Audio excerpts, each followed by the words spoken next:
Assalamualaikum warahmatullahi wabarakatuh.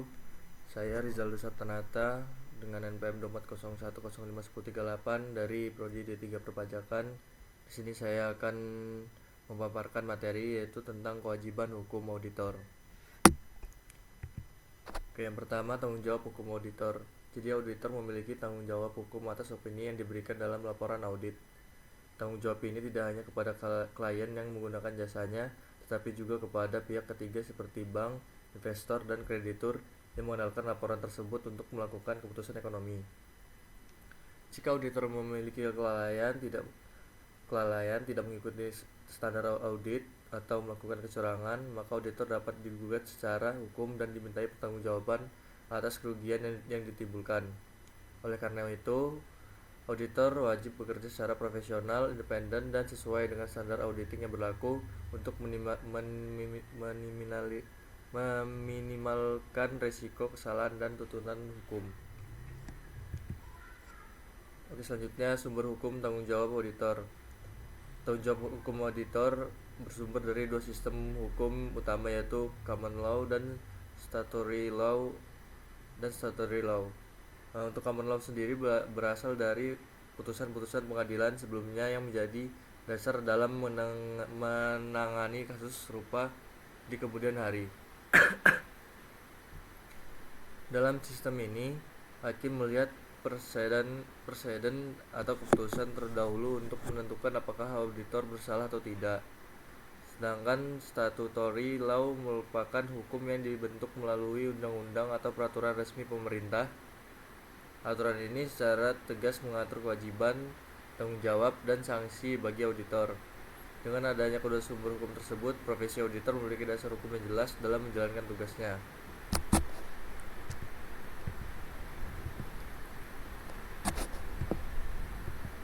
Oke, selanjutnya dasar gugatan terhadap auditor.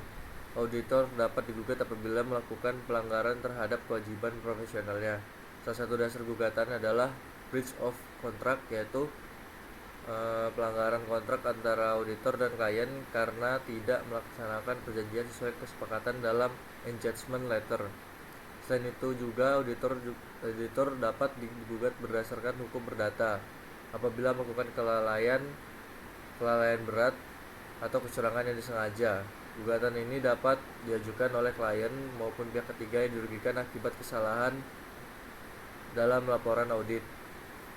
Oleh karena itu, auditor harus selalu mematuhi standar audit dan kode etik profesi.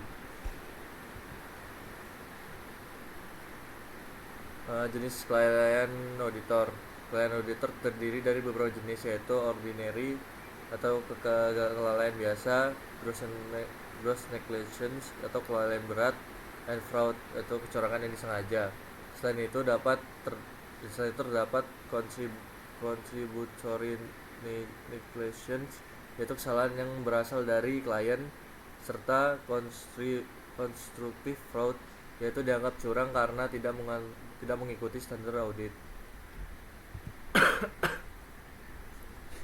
Oke, selanjutnya tanggung jawab mendeteksi salah saji.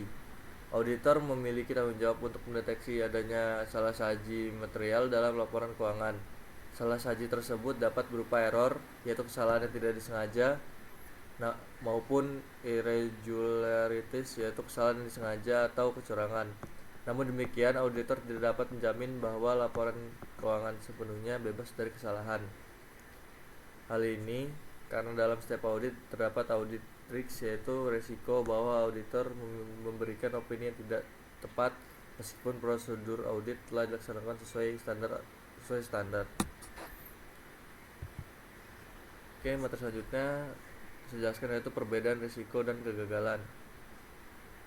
Business failure terjadi karena faktor ekonomi perusahaan. Pertama itu business failure itu terjadi karena faktor ekonomi perusahaan. Yang kedua, audit failure terjadi karena auditor tidak mengikuti standar.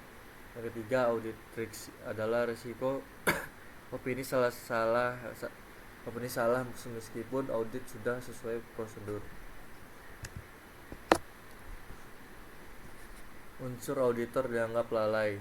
Agar auditor dapat dinyatakan lalai secara hukum, harus dibuktikan beberapa unsur penting. Pertama, adanya duty of care, yaitu kewajiban auditor untuk bekerja dengan hati-hati dan profesional. Kedua, adanya pelanggaran terhadap standar audit yang berlaku. Ketiga, adanya kerugian nyata yang dialami pihak penggugat. Keempat, adanya hubungan sebab akibat antara kelalaian auditor dan kerugian tersebut. Beban pembuktian atas unsur-unsur ini berada pada pihak yang menggugat auditor. Sanksi bagi auditor. Apabila terbukti bersalah, auditor dapat dikenakan sanksi.